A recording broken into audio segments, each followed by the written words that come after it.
Good morning.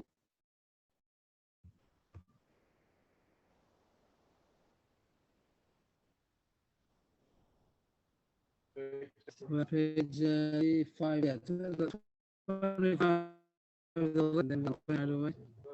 Same with base, bottom line, a new sugya, a new subject. Before Shanaf Halabor. Good morning, good morning. Good morning. Before Shanaf Halabor. A Bechor. So Bechor is a firstborn male cow, sheep, or goat, and the Allah is that it's a korban. Even if you didn't announce it a korban, it's a korban automatically, and you would not be allowed to shecht it on Yantif. But Allah is that if it gets a mum, if it gets a blemish, so that's not right for a korban. Then it is permissible to eat. So here the issue is that this Bechor fell into a bore, and the question is if it has a mum, and if it has a mum, so then you'd be allowed to check it and see that it's a mum. So then you'd be able to eat it on Yantif, you'd be able to shecht it. But if not, so then you wouldn't be able to shecht it because it's not right for food. So that's going to be the issue of the Mishnah today, Sugya. The firstborn animal, that's a korban that fell into a bore. And the question is if it has a mum, that you'd be allowed to shecht it and use it for food. The next page.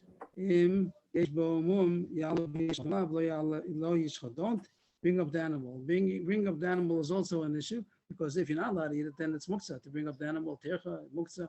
So you have to, the mumcha, the one who's the expert to know if it's a mum or not, he has to go down to the bore and check it over there if it's a mum. If it's a legitimate mum, so then he could say to them, they can bring up the animal and they shecht it. But if not, then they're not allowed to bring it up.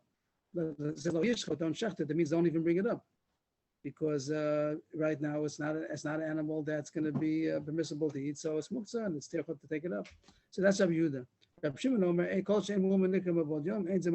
Rabbi Shimon is more machmir, and he says that if the blemish was not noticeable, means that it was not noticeable and known that it was a mum before Yantiv came in.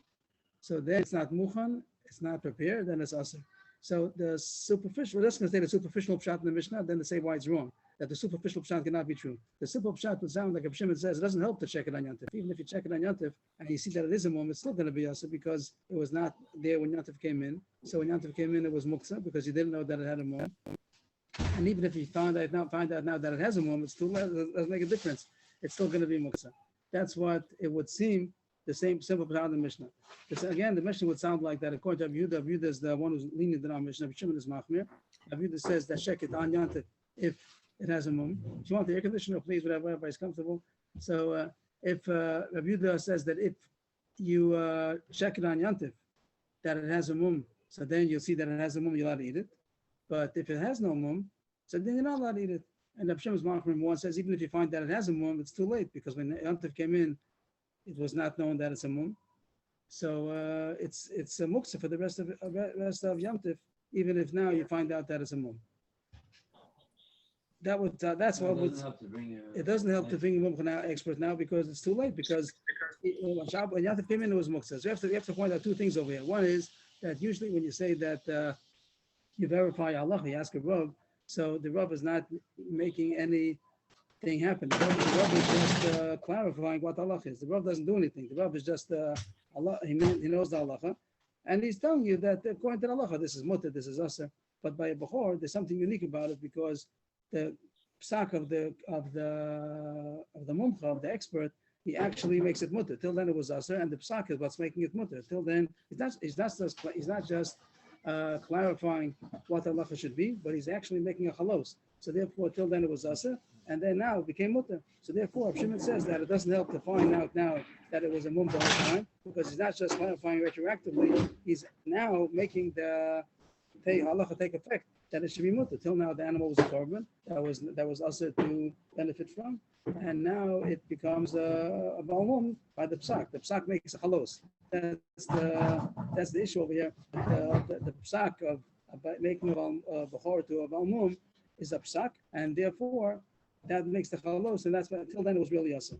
That would be the simple reading of the Mishnah, but it's impossible. Rashi points out, the Gemara is going to say right away that it's impossible to learn this pshat because we know always Rabbi Yehuda is the one who holds the muktzah, and Rabbi Shimon is the one who doesn't hold the muktzah so much. So to say that Rabbi Yehuda says it's mutter, check it now, And if you see that it's a balmum, it's okay. And if Shimon says no, even if you're going to check it now, it's still going to be muktzah because Ben Hashmoshes was not yet mutter. So if anything, it should be the opposite. Rabbi Yehuda should be the one who should permit it, and should answer it, and Rabbi Shimon should permit it. Rabbi Shimon doesn't hold the muktzah usually, and Rabbi Yehuda does hold the muktzah. So because of that, there's a whole new pshat in the Mishnah. And we're talking about a case not that the mum happened on Yantif, and not, but you knew about it, and you're waiting to find out if it's going to be permitted by the Rav and by the Mumcha, and therefore there's a big tzad to say that it's not Muktzah. But the issue that the Mishnah is really dealing, the meat of the Mishnah is going to be, are you allowed to check the Mum on Yantif? Which we said that the psak of making a Bachor, a Balmum, the psak is not just to verify if it's a Balmum or not, it's actually making a chalos, that it makes the animal to be mutter. Till now it was asa, and the psak makes it mutter. It's not just clarifying what the din should be. When you have a pot of meat and you don't know if it's kosher or not, you go to the Rav. The Rav is not making anything. He's telling you, according to the law, this is mutter. According to the law, this is asa. But by Chorban Mum, even if he says you should know this is a mum, it doesn't mean that it's been mutter the whole time. It's only when he says that it's a mum, that's what makes it mutter. Before that it was asa, this makes it mutter. That's the reason why the Shimon says that you're not allowed. Shimon's going to be the one of the mission that says that you're not allowed to check mum. Ain't roin mumin b'yamtiv. You're not allowed to paskin on a balmum, on a b'chor balmum. You can't paskin on a yamtiv because you're making the chalos. It's like called the tikkun. The same way you're not allowed to be trumas and maestris. You're not allowed to do things that are considered tikkunim to be matbil a kli because you're fixing. So also to make the b'chor that till now was a korban, now you're making it a balmum and you're allowed to eat it. It's also called a tikkun that you're making it permissible to eat. And therefore, Shimon says you're not allowed to check it. So the real pshat in the Mishnah, the Gemara is going to say soon, is not the question of muktzah. The issue of the Mishnah, the issue that's behind the Mishnah is not muktzah. It has to be a different issue. The issue is going to be, here the case would be that they had a mum before Yantif and you were waiting to see if it's going to become mutter. And Rabbi Yehuda holds that you're allowed to check a mum on Yantif. And therefore, even though usually he holds of muktzah here, it's not muktzah because you're waiting to see what the Rav is going to say. And you have on mind that I want to use it. So even Rabbi Yehuda is usually Machmer and Muktzah here, if it had a mum before Yantif, if the mum happened on Yantif, you had no idea it's going to have a mum, so Rabbi Yehuda would say that it's Muktzah. The case is that it had a mum before Yantif, but you're waiting for the Rav, and Rabbi Yehuda holds, even though the Rav is going to make it mutter, I'm waiting for him to make it mutter. I'm hoping he's going to say it's mutter. So therefore, it's not Muktzah.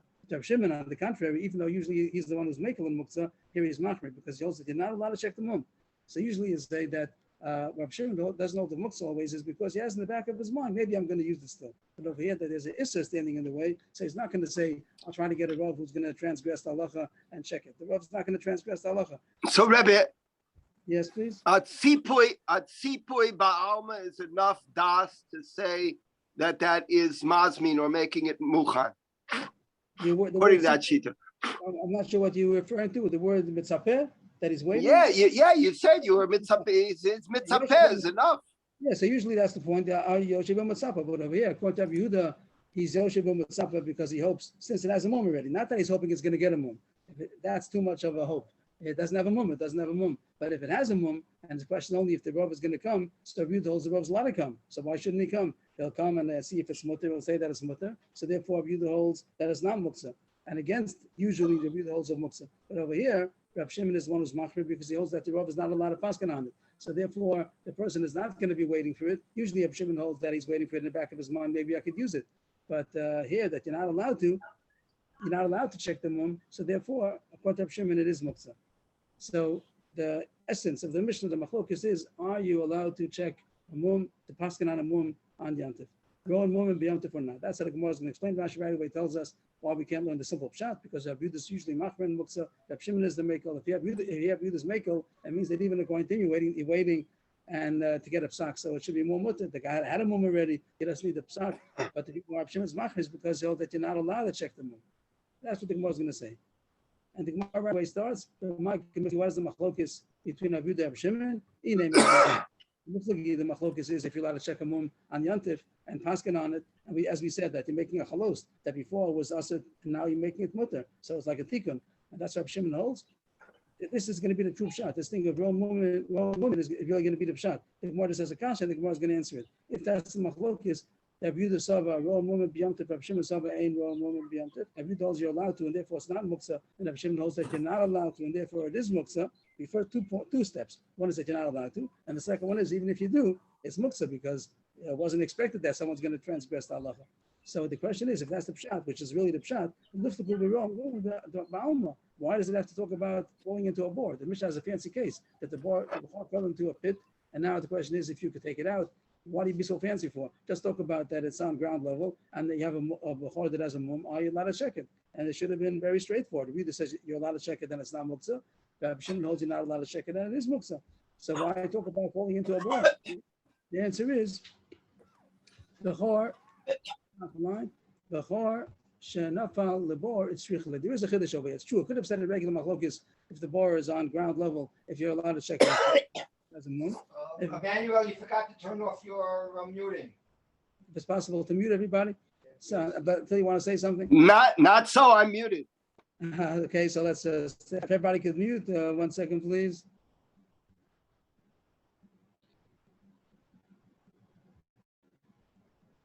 Okay, back to the screen.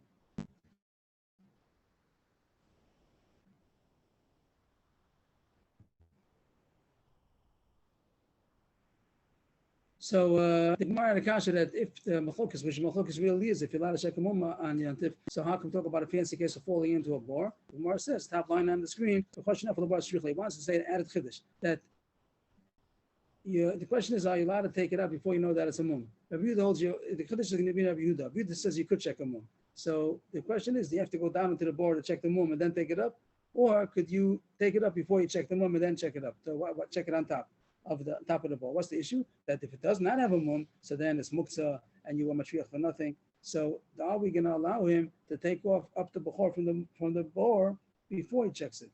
That's going to be the chiddush.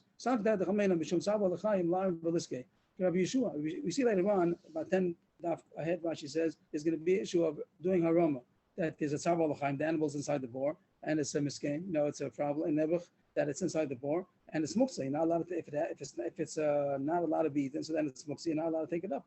It has no use for it.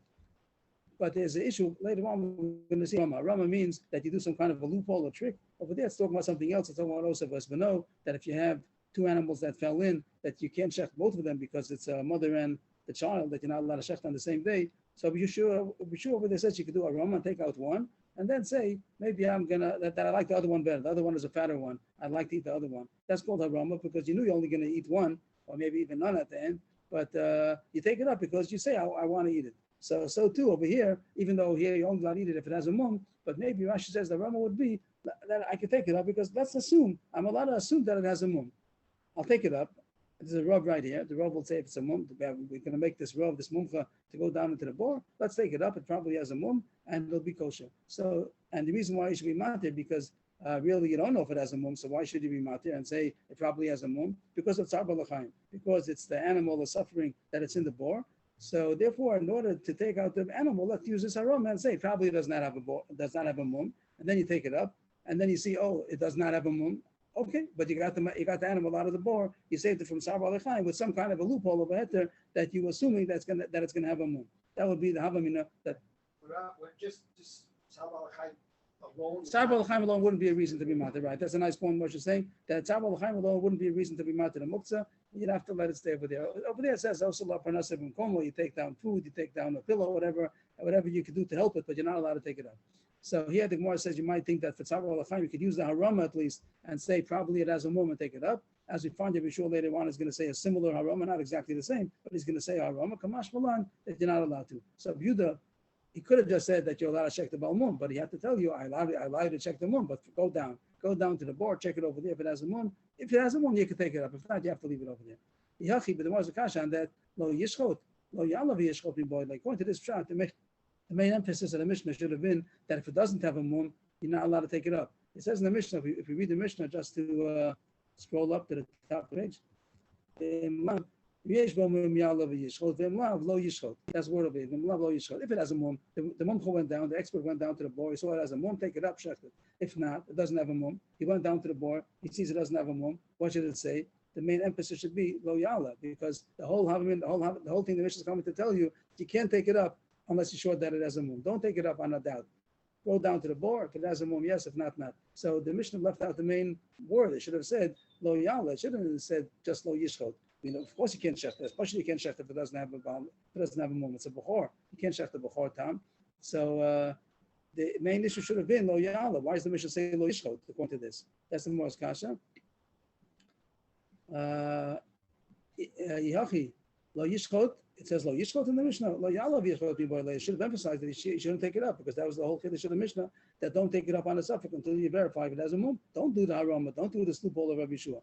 The Gemara says you're right. It should have said that, but it wants to tell you a point about the shchita. The Mishnah wants to tell you even if you transgressed and you took it up, means you didn't listen to us. We told you. Abida will tell you you could check the mum, but only go down to see if it has a mum. Don't take it up till you check. What if he didn't listen to us? He took up the bechor, hoping that's going to have a mum, and then it sees it doesn't have a mum, so he wants to shecht it. So the Gemara tells you can't shecht it either. Besides doing the avera of taking it up, you're not allowed to shecht it.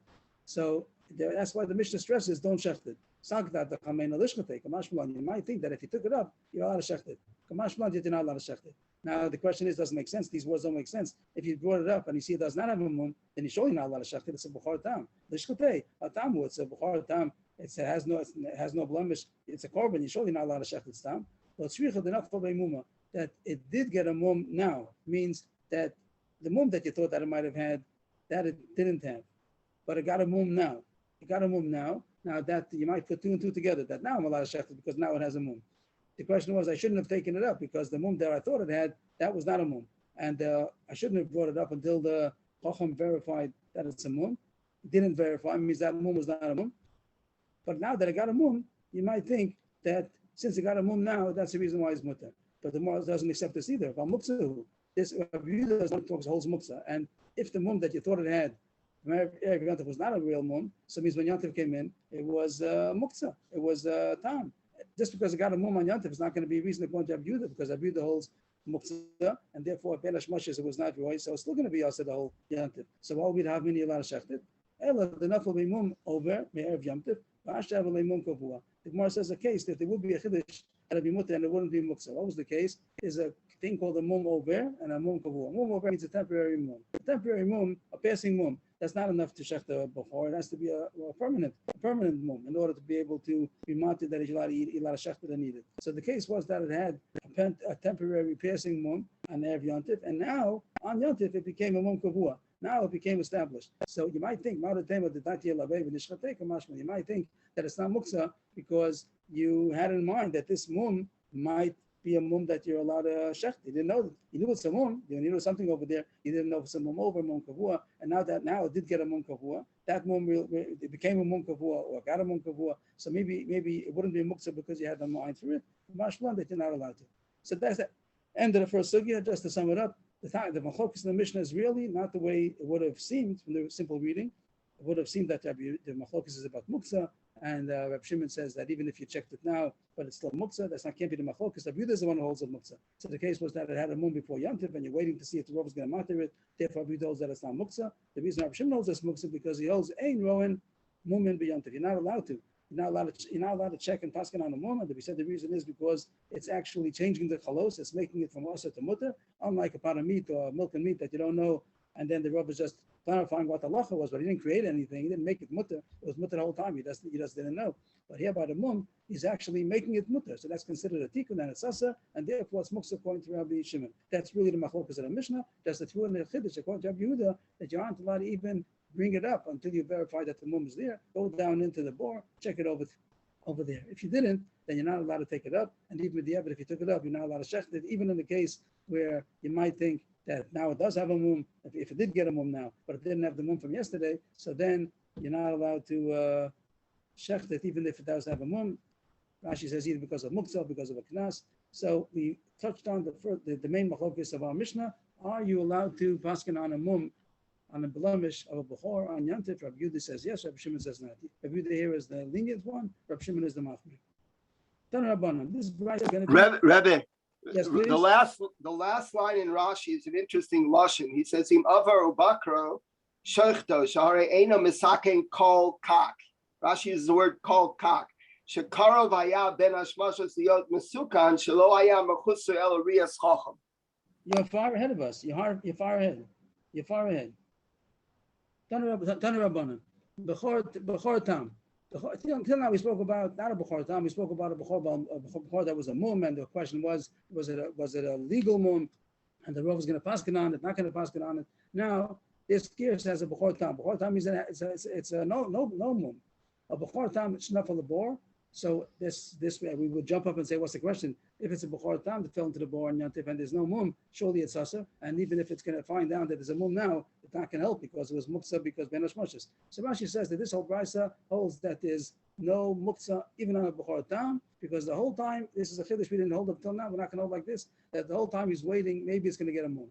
That he's hoping that he has nothing to do with this Bechor Tam. There's no base in Mikdash. He has a Bechor that's a korban. He can't do anything with it. So he's always hoping it's going to get a mum. And then maybe it'll be a reason to be able to shecht it. That's what this brisa holds. We don't hold like that.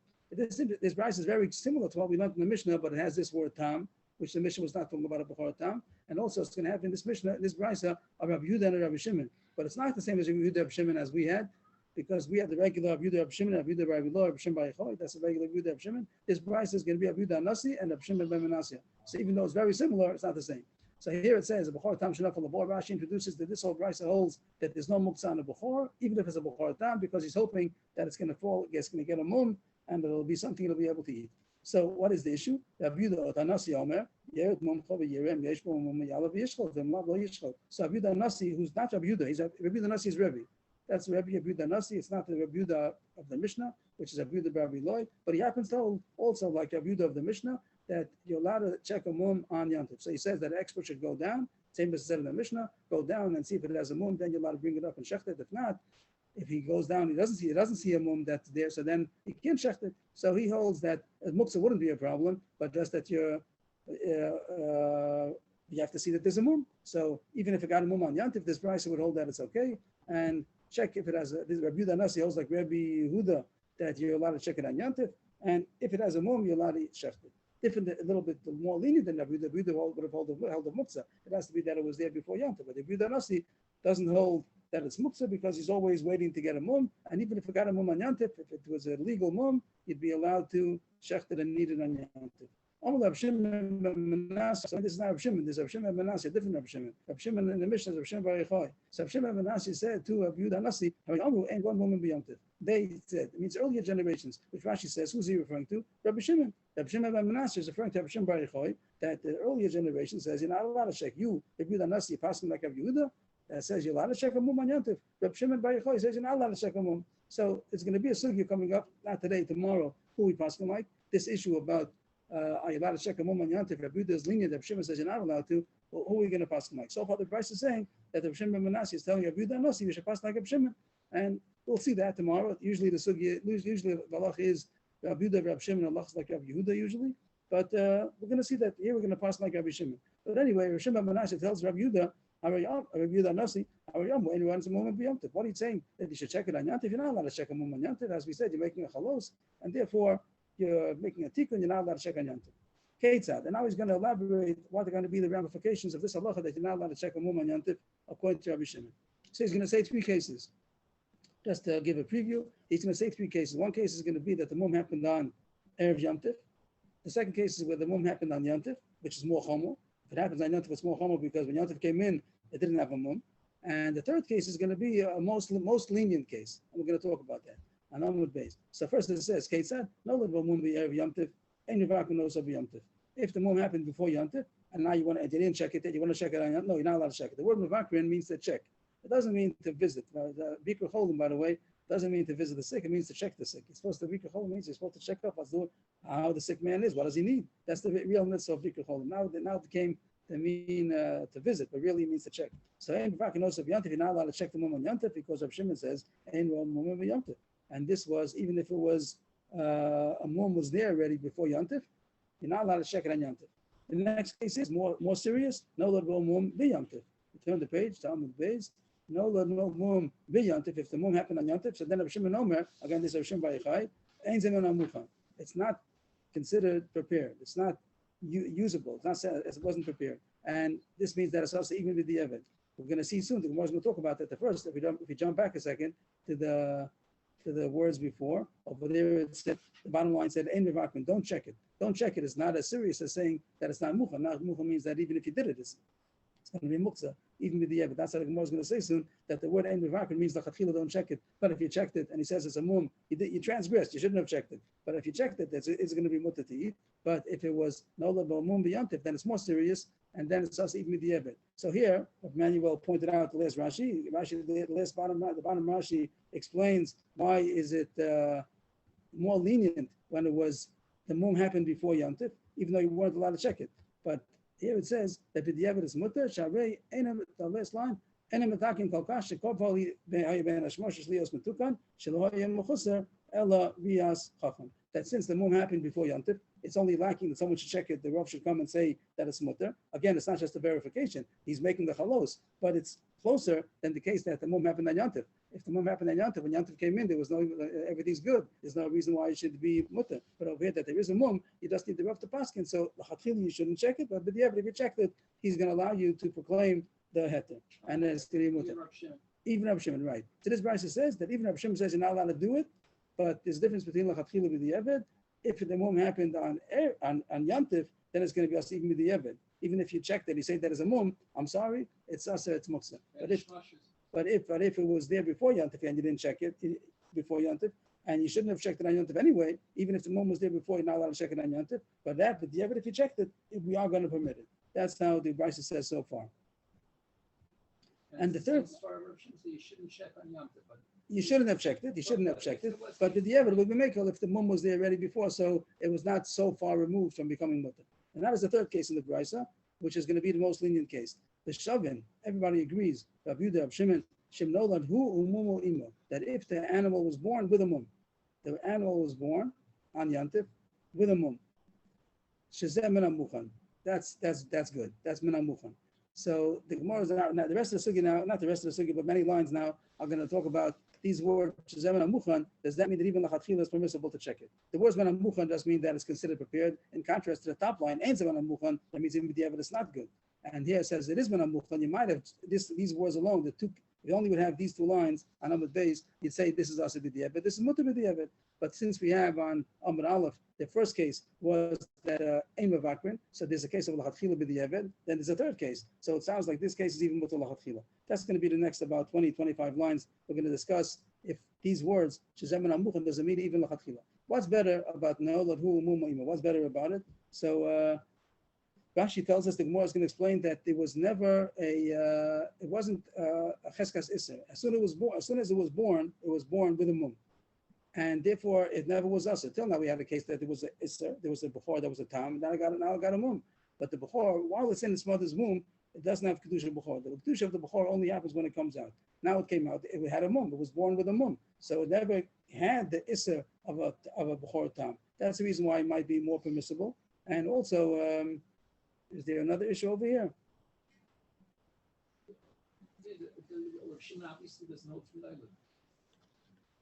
No, that the Gemara says in the beginning of Masechta that Nolad is not. There's no Nolad over here because there's no Isser of Nolad because the mother also was a piece of meat. The mother on Yantif is a piece of meat that you allow him to eat the baby inside it also. So that's no Uchla Difras, like a big piece of meat that chopped into two.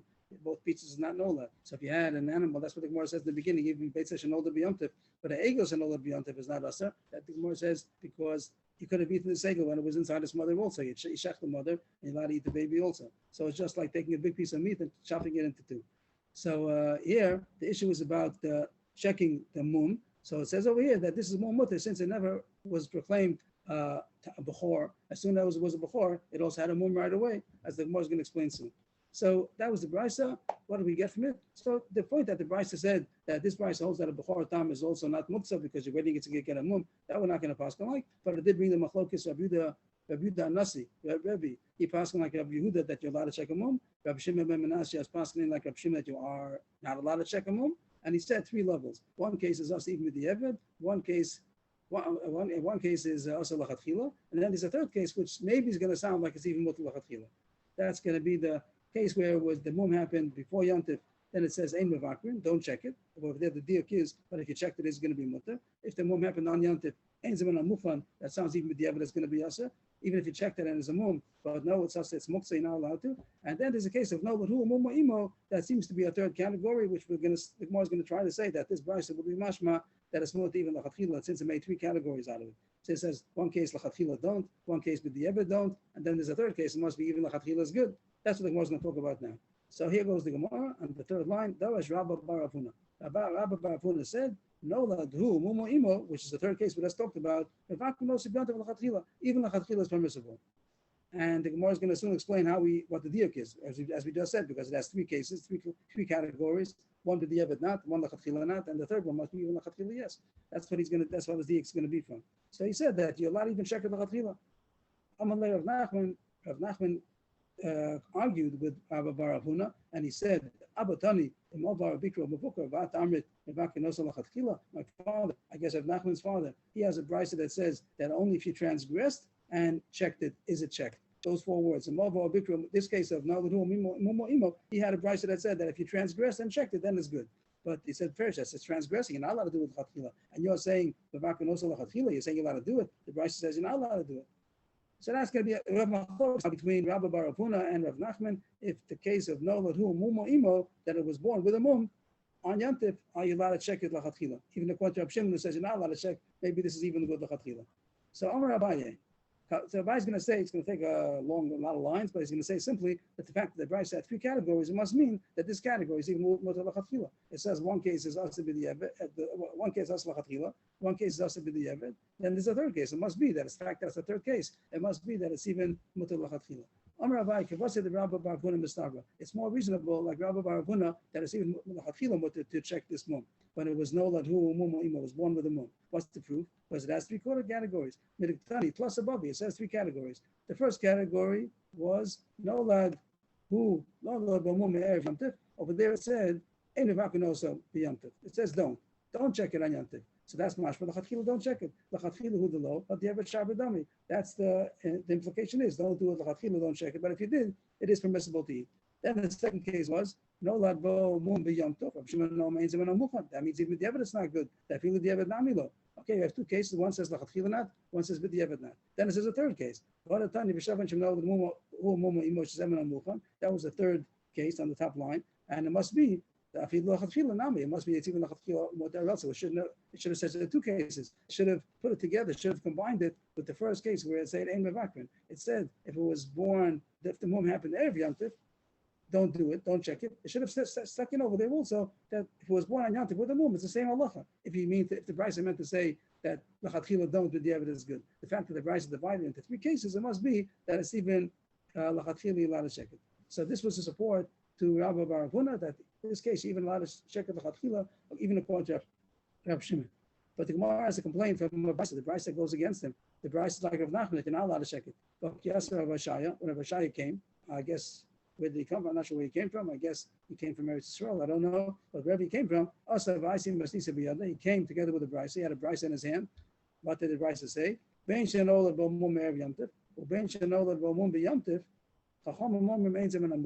his Bryce didn't talk about the third case we're talking about. It didn't talk about the case of no imo. But the other two cases that we had divided between lachatchila don't, but the ever don't.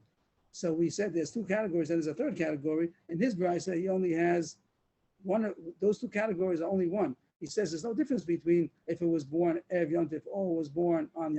I'm sorry, if the mum was born, not that it was born. If the mum happened on erev yontif or the mum happened on yontif, the chachamim say even the evidence not good. It means our brisa said there's a difference between erev yontif and yontif. Then if the mum happened on erev yontif is more lenient, like I said at the bottom of Amud Aleph, ein bevakrin. Don't check it. But b'diavad, if you checked it, it's okay. Like Rashi over there explained the bottom line that it's kara of Leo's mutter because it has the mum already. It's just missing to check it. So the Brisa said that don't do it lachatchila. But this Brisa says differently. This Brisa says that those two categories, the first two categories, is the same Allah. Both of them even b'diavad are not good. Let's see the words inside. That bein shenola b'mum erev yomtiv, bein shenola b'mum yomtiv, chachamim omrim ein zeman amucha. This chacham is Reb Shimon. Before he says Reb Shimon, he was saying chachamim. Chachamim like Reb Shimon. That it's also to check, and there's no difference if the mum happened on Yantif, even if it happened on an Erev Yantif, also you're not allowed to, and even the evidence also. So the fact that we have now the whole raya of Abaye falls off. It was Abaye's raya. We have three categories. One is lachatchila don't. One is b'diavad don't. The third category must be even lachatchila is good. But now we took away those two categories. It doesn't say lachatchila don't, b'diavad don't. It just says But the evidence not even the evidence not good. The first two categories is the same. It says if the mum happened on before Yontif, if the mum happened on all the evidence not good. And then when it says that no l'hu mumu imo it is manamuchan, there's no reason to say that it means even l'chatchila, because so far we only had this case. The two cases are the evidence not good. So when the third case is the third, or call it the third case, the first two categories were combined. Both of them are not good even with the evidence. Even if you checked it, it's also to use it. And now it says that if it was no l'hu mumu imo, so then it's muchan. So there's no reason to say that it means even l'chatchila. It means with the evidence. And that's how the Gemara is going to come out. The Gemara we're going to hold like this, that according to Rav Shimon, there's no difference between if it was the whole pool that it said in the bottom line of Aman Aleph that only in Mavakrin, but it's Korov Leos Mutters. So then the evidence mutter, we don't hold like that. We hold like Rav Shai's Bryce over here, that both of those cases is us even with the evidence. And Mamela, there's no reason to make Rabbi Bar Huna's diuk that Abaya, that case of no l'hu mumu imo is even mutter l'chatchila. That's only mutter b'di'evid. Ve'ela kasha hach, but the stuff now is going to be difficult. The Bryce that divided it into three categories is the machlokes. One Bryce has three categories. One Bryce has two categories. The Bryce that has three categories, we have two chidushim. One is that no l'hu mumu imo is even l'chatchila. Another case of if the mum happened there of Yom Tov, then it's mutter b'di'evid. This Bryce, the way Rav Shai brings it, was altogether different. That no difference if the mum happened there of Yom Tov or Yom Tov was even b'di'evid. And no l'hu mumu imo is good b'di'evid, but not l'chatchila. So how do you know which Bryce to rely on? They both seem to be equal Bryces. The Gemara says no. He ada ba'uchmihi the mishabesh. So the Gemara, I don't know, the Chafetz Chaim will be happy with this Gemara. I don't know what he does, but that Brysa ada ba'uchmi brings it down. Ada ba'uchmi is not reliable. The Gemara has ada ba'uchmi. I don't know if you find him in other places also. That the Gemara knows that he's not medayik. He wasn't precise when he said over things. He forgot, and he got mixed up. He was confused. So ada ba'uchmi's Brysas are not reliable. So the Gemara is like excusing, pushing away the Bryce that was brought in Amar Aleph when it had three categories. That whole Bryce we're pushing away. That's ada ba'uchmi's Brysa. But we're going to take the Bryce of Rav Shaya. Rav Shaya was very medayik, and therefore it comes out according to Rav Shimon, you're not allowed to check a mum on Yom Tov, and there's only going to be two categories. One is going to be if it happened to mum on Yom Tov or every Yom Tov, no difference. Those cases you're not allowed to check it. Even if you check it with the evidence, it's not good. You're not allowed to eat it. It's muksa.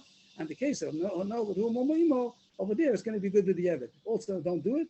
You're not allowed to check it, but the evidence is good.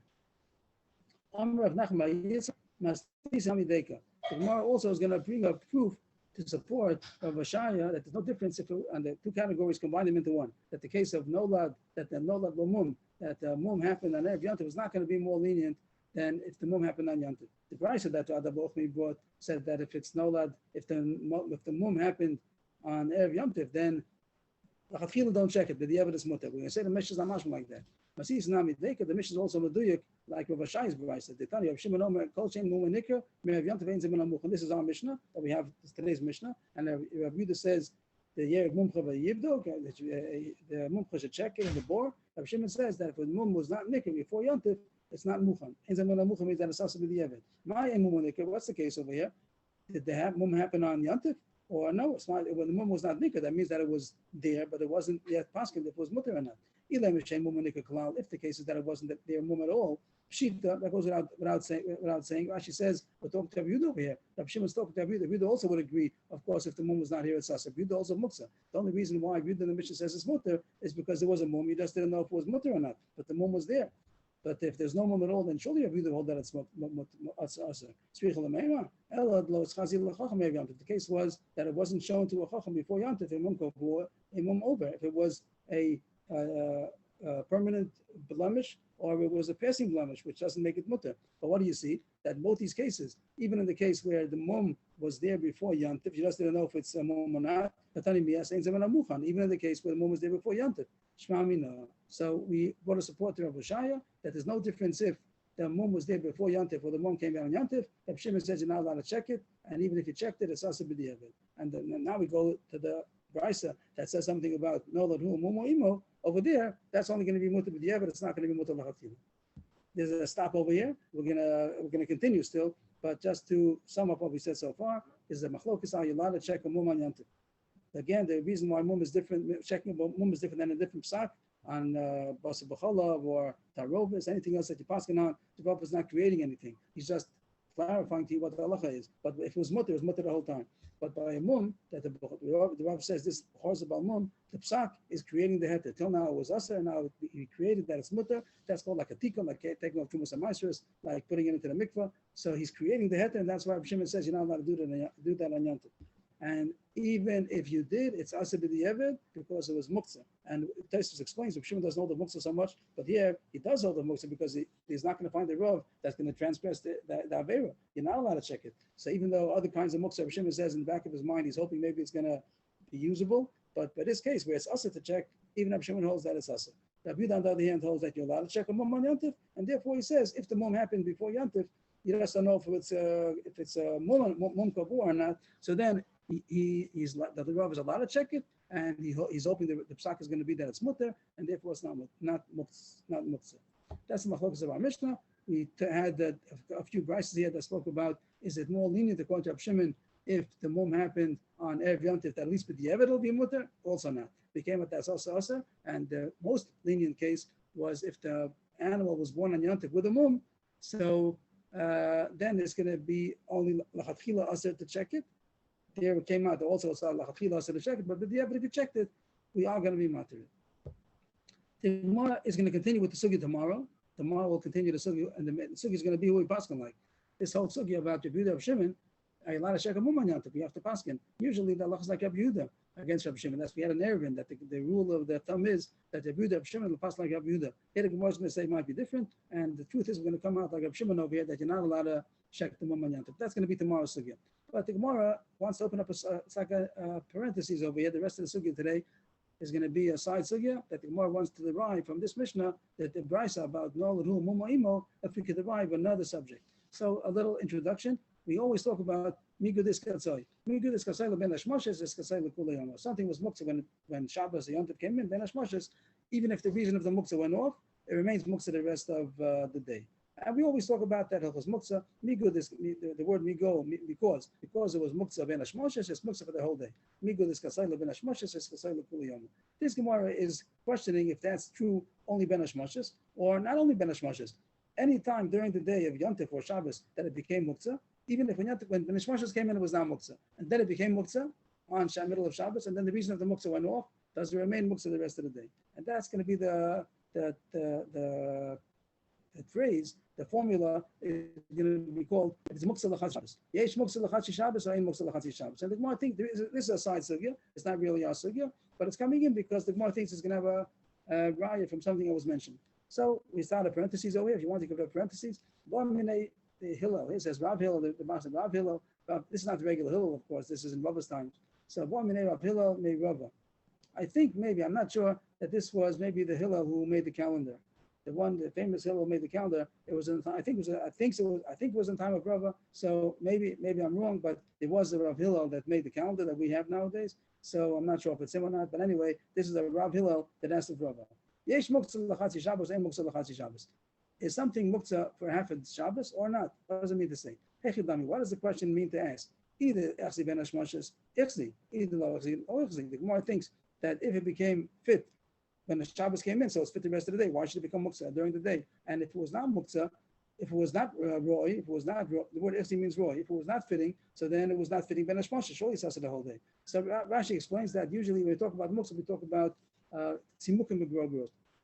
Tzimukim megrogros means raisins and dried figs. What's the point? That when you want to make raisins, you take the moist grapes. Grapes are delicious, but then you put it to dry, and then it becomes raisins. So a grape is delicious, a raisin is delicious, but the middle stage, the transition that is happening from grape into a raisin is not delicious. It's not even edible because it's a mushy grape and nobody eats it.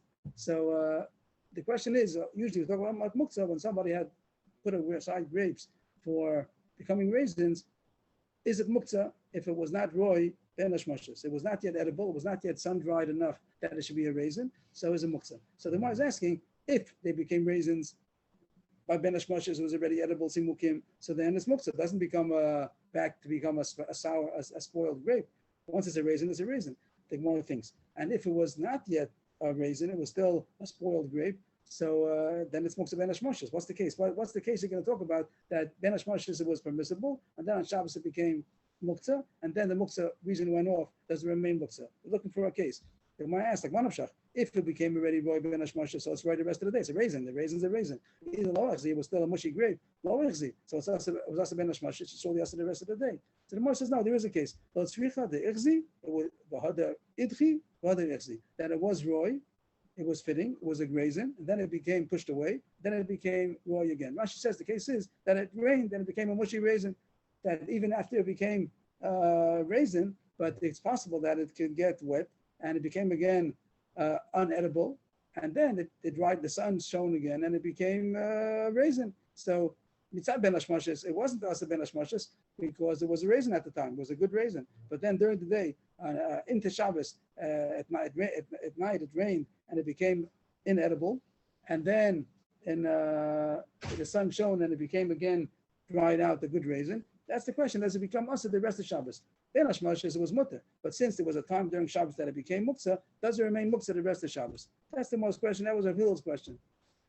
What's the halacha? Amalei, yesh muktzah, yesh muktzah. Yesh muktzah l'chatzi Shabbos. According to this, I don't think there's a difference between Ben hashmashes. According to what he's saying, there's no difference if it was Ben hashmashes or it was middle of the day of Shabbos. Once it became muktzah, it's muktzah the rest of the day, even though the reason went off. Eisvei, that is a kasha. I guess Rav Hillel is going to ask Rava from what we learned before. This is the rights that we learned on top of the page. Everybody agrees that if the animal, the calf, the baby was born on Yantiv with the moon, that is considered mukhan. And then one wants to know what's the case. Is this, why should it be mukhan? Name Hai Bechor, Meikara have a chazi agav ime. It's Yaludei Itchile, Chazi lechacham, Ishtabile. The Gemara thinks that the Gemara is thinking at this point that when the animal was born with a mum, it still doesn't become mutter until the Rav passes on. Like we said many times today, that even though the Rav says there was a mum, it only makes it mutter mikam labah. From here on in, it doesn't go away retroactively. So the question is, this when Yantiv came in, this animal was not yet born. So it was together with the mother, it was in the womb of the mother, and you're allowed to shecht it. The Bechor is not a Bechor. When it's inside the mother's womb, it's not yet a Bechor. So at that point, when Ben Hashmashes came in, it was a piece of meat. And then when it was born, Itchile. Why is it Itchile? I was asking, even if it was born with a mum, but the Rav didn't pass it on it yet. Till the Rav passes on it, it's also, it's a Bechor. So then it's pushed away, and then Achazi the Chacham, and then when he shows it to the Chacham, then it becomes mutter. So it was a Muktzah L'Chatzi Shabbos. You're saying Muktzah L'Chatzi Shabbos, that even if in the middle of Shabbos it became mutter, it's mutter. It's asar, so it's muktzah. So then the brisa doesn't make sense. If you hold ein muktzah l'chasi Shabbos, then the brisa is very good. That when Yantiv came in, it was part of its mother. It was mutter, permissible to eat. And then the mum happened. And it's true, you can't eat it until the Rav Paskins on it. But okay, it wasn't Ben Hashmashes. So even though there was a time that it was asar to eat, now that the Rav Paskins on it, he shouldn't paskin on it. He said, don't paskin, don't paskin on the mum. But if he did, it's permissible. It's not muktzah. Why? Because it wasn't muktzah ben hashmashes. So it's a kasha on you. You ever say yesh muktzah l'chatzi Shabbos? Over here it says that there's no muktzah. Since it was ben hashmashes, it was not yet muktzah. It wasn't born yet. It was mutter agav its mother. So it's mashma that it's mutter after the Rav Paskins on it. So that's a kasha on Rava. Rabbi Bitem Rav Safra kigon diasri dayani hasam. I could be matcha this proof. I could push away. I could reject the proof. I could say hachal my skin on the case is that the Dayanim, they weren't the greatest tzaddik in these Dayanim, because you're not allowed to see a mom on Yom Tov, you're not supposed to, but the Dayanim are sitting right there. The three Dayanim, that they're going to pass, and they see as soon as the animal is born, they see that it's a mum. So there never was a time that it was asr. Till the animal was born, it was part of the mother, so it wasn't asr to eat. You could eat the whole mother with the baby inside. And once it came out, these chachamim, they saw that it's a mum, and they said that this animal is being born as a mum. So there never was a time that it was muktzah at all. So it's not a simple dichoy. It's like chacham mayaskin on a fancy case that these three dayanim are doing an avera and sitting over there on Yantif to paskin on the bechor as it comes out. You're not allowed to. But you could say that the case is that it was never muktzah. So it's not a proof against the one who says yesh muktzah l'chatzi Shabbos. But we're going to pass like the second Iked Amri. Others have a different version. That's how we pass in. Amalei ein muktzah l'chatzi Shabbos. No, only Ben Hashmashes makes that a shviyas to the rest of Shabbos. If it wasn't us Ben Hashmashes, so then even though it became muktzah for a certain time, If the muktzah goes off, it's mutter the rest. Now it's going to be simple. Oh, now we take according to the first version was the kasha. Now it's a proof. Let's bring a proof. That's what we just said. The shavin. These words again. The shavin shemnola imo shezeh menamuchan. If the animal, the bechor, was born with a mum, so then it's considered mutter. It means that muchan. You're not allowed to check it, but if you did, it's going to be permissible. And the Gemara goes through the same logic that when it was born, before when Chap ben Ashmashis, it was permissible. This is the case that when it was the Bechor, when it was not yet born, it was permissible because it's not a Bechor inside its mother. You had to be allowed to shech the mother, ben Ashmashis, and it was permissible. After it was born, there was a Bechor. And even though it had a mum, it wasn't yet shown to the Chacham, so it's aser. And then shown to the Chacham, it becomes mutter. Why is that? Because in Muksal Chatzi Shabbos, Amar Abai, Vitem Rav Safra, keep going to ask me Dayan Hasim. So according to this Gersa, we're not asking a kasha. We're just saying it's not a proof. This Gersa said, we want to bring a proof to Ein Muksal Chatzi Shabbos. Abai Rav Safra say it's not a proof. You could be matcha and say it's talking about that the animal there, and as soon as the animal was born, they saw that there's a mum, and they said that it's mutter to eat. It's not muksa, so there never was a muksa. But just to point out, we're going to pass, and I'll give a preview. We're going to pass Kantaka in Muksa Lachatzi Shabbos. So in this case, even if the animal were not there, that's going to say in Shulchan Aruch that if an animal was born, the Bechor was born on Yantif, and the Rav should not paskin, you're not allowed to paskin, ain't one moment beyond, we're going to pass like Rav Shimon. But if he did, it's mutter. Why? Because ain't Muksa Lachatzi Shabbos. What does that mean? That only Migi discuss over Ben Hashmoshes. Only Ben Hashmoshes was Muksa, is a Muksa the rest of Shabbos, even if the reason of Muksa goes off. But if it became Muksa during Shabbos, Ben Hashmoshes was mutter. Then it became Maser. If the Muksa reason goes off, it's going to be mutter. And that's going to be the halacha. But the Gemara doesn't know that yet. The Gemara is looking for proof. So far, we don't have a proof. Tashma. So the Gemara is we're going to finish the sugya now, even though we brought in because of the sugya of who, but once we're on the sugya, we're going to try to find proofs, and we're going to come out with halacha. Or at least the postscript will come out with halacha. Tashma. Arai from a brisa. The case of the grapes and the raisins, he was eating grapes and he had some left over, so he figured to make raisins out of it. Held on the gag, he took it to the roof, last man simukum to make raisins out of it, or a similar case with figs. But Tainim also held on the gag, last man grogros, he was eating figs, moist, fresh figs, and then he had some left over, he took it up to the roof in order, on the roof where the sun is, and over there he wanted to make dried figs. So now the question is it permissible to eat on Shabbos, on Yantif? You're not allowed to eat from it only if you prepared it. You're Mazmi, you say, I want to eat this as food. If more than a difficulty, what does that mean? Is it edible ben hashmashas or not? We said that if something is not edible ben hashmashas, so then it's looks at the whole Shabbos, even if it became raisins. That's going to be the most difficulty. Not only raisins and figs, also I guess peaches and quince, all these other fruit that could be dried. So in the stage when it's not yet dried out, so it's not edible. It's a mushy grape, it's a mushy fig. So it says here that you have to be masmin. You're only allowed to eat it. Of course, you're only going to eat it once it's going to be considered dried out. It's going to be considered raisin. But it's only mutter if you did asmana. You prepared it, I'm going to eat it. I think most of them try to analyze what is the Brisa talking about. What's the case of this Brisa that you have to have asmana? Eat the chazu, asmana. If when Shabbos came in, the Yantiv came in, it was already a raisin. So what do you have to prepare it for? It's a raisin. It's fine raisins. If it's not fitting, it's a mushy grape, so then it doesn't have to do asmana. It's not food, it's muktzah.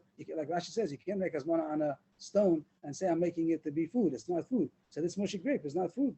There is a possibility, maybe he doesn't want to go to the roof. He knows the two grapes over there, and he doesn't know right now, before Shabbos is coming in, is it already a raisin or is it still a mushy grape? He doesn't know. And because of that, it's going to be usher unless he's mazman. Maybe the case is that he doesn't know, and he doesn't want to bother going up to check before Shabbos, and therefore he says, "I'm husband." That if it's making that, it should be food, and then later on he'll see that it's edible and he'll eat it. I'm sorry, that if the Maisa did get dried out ben hashmashas, even though he didn't know about it, it is mutter. Means that even if he doesn't know about it, he always has in mind that if it's dried ben hashmashas, he's going to eat it. So if he verifies, he goes up at night and he sees it's dried, but then dry at night, there's no sun, so he sees that it was dried already ben hashmashas, it's mutter, even though he didn't know b'shas Maisa. So the one is trying to analyze this right. So what does it mean that these cases of throwing these grapes on the roof and he doesn't and it's only mut if he's mazmin. What does this mana hold? You know, manavshach, is it a raisin or is it a mushy grape? It doesn't be nashmashas. It must be the more out of process of elimination. It must be elalav the chazu beitchu b'ada ichzu. Case must be that ben hashmashas it was raw, he was a raisin already, but then it rained, whatever the case would be, that it got wet and it became a mushy grape again, and then it became mutter again, and it says that it's mutter with asmana. You don't have to prepare the shmut anyway. So it must be yesh muktzah. But the Gemara says b'toras right away. That's also not true. Ella, my three lines from the bottom. Yesh muktzah. On the contrary, it wouldn't help to do asmana either. Here's manavshach. If you hold ein muktzah l'chatzi Shabbos, you don't need asmana. If you hold yesh muktzah l'chatzi Shabbos, it doesn't help asmana. So the Gemara still doesn't have a shot in the brisa. It's not going to be a proof test anymore. So Rashi puts in over here Ella instead of lo tzricha. Rashi over here says Ella. If you notice the Rashi. On Ella. This Rashi changes the word al tzricha to Ella. Well, Ella the ichzu below ichzu. That it was semi mushy means there's a stage when it's such a mushy grape no one's going to eat it, and there's a raisin everyone's going to eat, and there's something in between. Ichzu below ichzu. It's partly ready. The ika inchi dafli biki inchi lachi. Some people that would eat it, it's good enough. It's pretty much a raisin. Some people wouldn't eat it. They say no, this is a mushy grape. So therefore, Asmana is going to be the Kovaya. Asmin, Gali Daite. Lo Asmin, Lo Gali Daite. If he says, I want to eat it, that's a Gilu Das, that he's happy with this and it's considered food. And if not, then it's not a food. So as far as our case, our question of Muktzah L'Chatzi Shabbos, the Gemara says this is not a proof. The Gemara tried to bring it as a proof, try to bring in this brisa as a proof if you hold the Yesh Muktzah L'Chatzi Shabbos or not, but the Gemara rejected it's not a proof either way. It just told us something else, of something which is semi-ra'ui, depends on his asmana, but it's nothing to do with our subject of Yesh Muktzah L'Chatzi Shabbos. So we're on the lookout to continue finishing up the sugya about Yesh Muktzah L'Chatzi Shabbos. Bottom line, Tashma Mipulim Ba'adashim. Let's bring a proof from all kinds of beans and lentils. Whenever you cook lentils, then what's the case? On Yontif. On Yontif, that you cook food, you cook beans on Yontif. You allowed to cook beans on Yontif? Yeah. You allowed to eat it? Yes. But the Gemara is going to ask that there's a stage in between that was not edible. The Pulam V'adashim may kar chazul achus. When it was a raw bean, you could eat it. Raw beans are also edible. The word lachus, Rashi says, whenever you talk about things that are nechal chai, is Rashi one line up, saying things that are eaten raw, so it's called to be koses. That's the word of eating something raw, or something maybe that it's not really the way to eat it. But anyway, chewing. So you could eat raw beans. The raw beans are not muktzah. Nowadays, maybe it's different. Does anybody eat raw beans nowadays? If nobody eats raw beans, then it's muktzah nowadays. But in those days, raw beans were not muktzah because some people did eat them raw. Anyway, when you put them into the pot, then Rashi says as long as it's in boiling water, you can't eat them. You can't eat the beans when it's boiling hot beans. You can't eat them. So temporarily they became muktzah. And then to jump to the next page. No, wrong page. 1 second.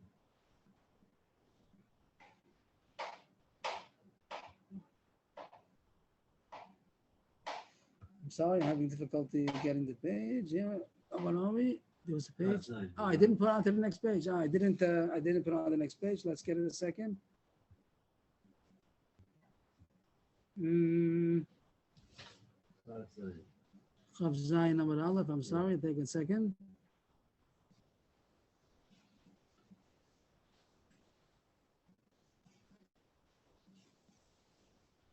Is that showing on the screen? Anybody on our screen is showing, but out there in the Zoom, is it showing on the screen, the Chav Zayin Amar Aleph? You have it, yes. Okay, thank you. After you finish cooking it, then it becomes raw again. What's the case over here? You had raw beans, then hashmashas, edible. Then you put it into the pot, not edible. And then it finished cooking, it is edible. So that's the case of Muktzah L'Chatzi Shabbos. How can you allow to eat cooked beans on Yontif? The more thinks if you hold Deish Muktzah L'Chatzi Shabbos, so it should be also because there was a period that it was not edible. Amalei, so it's right, and Muktzah L'Chatzi Shabbos. Amalei Abaye ul tamech tikshilach k'derus dalma. Abaye says that if you think that's a proof, you don't have to go to a case about beans on Yontif. You can talk about every pot that you have on Shabbos. And also do Ben Hashmoshes, not only about Muktzah Chatzi Shabbos. Everybody, you want to say Muktzah Chatzi Shabbos? Very nice. But how about Ben Hashmoshes? Everybody holds that Muktzah Ben Hashmoshes is Kasela Ben Hashmoshes is Kasela Kuli Yoma. And the Gemara is going to ask that the pot that's on the fire is too hot to eat. You can't eat it when it's on the fire. You have to take it off and then you have to cool off a little bit. So are you going to say that it's Muktzah because Ben Hashmoshes was not edible? There's Alma, every pot. I'm just making it a little bigger over here. Can't make it bigger, okay? The Astam Kederos, the Alma. 1 second. Okay. The Astam. So I'm sorry, just getting it on for those who have the screen. The Astam Kederos, the Alma Ben Hashmoshes Rose saying. Pots on the fire, usually Ben Hashmoshes are boiling pots. That's why you put on the fire before Shabbos. Although now you at night eat from it. And everybody holds you have a problem of Ben Hashmoshes, and if you're going to say that a boiling pot is considered muktzah because you can't eat it the way it is, so then you're going to say you can't eat it after it cools down a little bit. So everyone eats a Friday night meal. That wasn't the question. That means that something that man has the ability to make it raw. You have the ability to take the pot off the fire and make it that it shouldn't be boiling. You could do that. So it's in your own, by the grapes and the sun over there to make it into raisins. It isn't in our power. It depends on what the sun is doing. If it's a cloudy day, if it's a sunny day, that's called Gomer B'dei Shemayim. So there is a question, but Gomer B'dei Adam is not a question. Our question about the Yeshmuk Shulchan Shabbos is only if it's not in your hands. It's not dependent on you. It's out of your hands. So then there's a question. That's the end of the sugya. As far as the Yeshmuk Shulchan Shabbos, the Gemara doesn't paskin. The Gemara tries to bring rise back and forth, but there's no proof. The halacha we paskin ein muktzah l'chatzi Shabbos. We paskin ein muktzah l'chatzi Shabbos, and therefore if something was mutter ben hashmoshes, even though it became muktzah, it's only muktzah as long as it's muktzah. But if the muktzah reason went off, then it's not muktzah for the rest of the day. That's the end of the sugya for today. Just to sum up today's halachas, they're not pretty intricate sugya, but as far as the halachas that come out, the issue was about royin mumim b'yamtif. Are you allowed to check a mum b'yamtif? And the Gemara didn't paskin that, but just a preview of tomorrow night.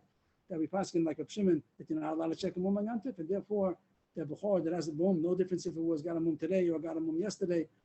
All these, or even if it was no mum imo, that it was born, you're not allowed to check it. It's also to check it ain't wrong mum yantif. The reason is we said because you're making a halos, you're being materit by saying that it's mutter, you're making a tikkun, and therefore we pass like a Shimon that you're not allowed to check mum and yantif. To the eved, it's also with the eved also, even if you the Rav transgressed the law and he checked it, he said that it's mutter, it's aser because it's muktzah, and because it wasn't expected that anybody's going to do that, and there's no difference if the mum happened before Yantav or on Yantav. Only one case is going to be mutter b'diavad, and that is that when it was born on Yantav, the animal was born on Yantav with a mum. So over there, the Ben Hashmoshes, it was not muktzah because it was still part of the mother, and then it became muktzah when it was born. We're going to go with the Gemara. You don't have to have the thing about the Yaskin Daini Hasan because we passed an animal Salachasi Shabbos. So then the animal was born and it was a Bechor. And then if the Rav transgressed and he checked it, he shouldn't have done that. But if he did, so then B'diavad is going to be mutter because animal Salachasi Shabbos. So those are halachas that come out. Ein Mumin B'yamtiv, and B'diavad is going to be muktzah. And the other halacha is going to be Ein Muktzah L'Chatzi Shabbos, that if something was not Asa Ben Hashmoshes, only became Asa during Yontif, during Shabbos, so when the muktzah goes off, then it does become permissible. Ein Muktzah L'Chatzi Shabbos. So the case where it was Nalad Hu Mumo Imo, that case, if the Rav transgressed and he checked and he said that it's a good mum means that it's a authentic mum and it makes the animal mutter to eat, so then you would be able to eat it because Ein Muktzah L'Chatzi Shabbos. Tomorrow 8:15, Be'ez Hashem, Matzah Yantif. Matzah Yantif 8:15, Be'ez Hashem. Yashkoach everybody. A Pei L'cha Yantif, a Chag Sameach. And Yantif. Thank you everybody. Yashkoach. Thank you. Thank you, guys. Ma'adim l'simcha.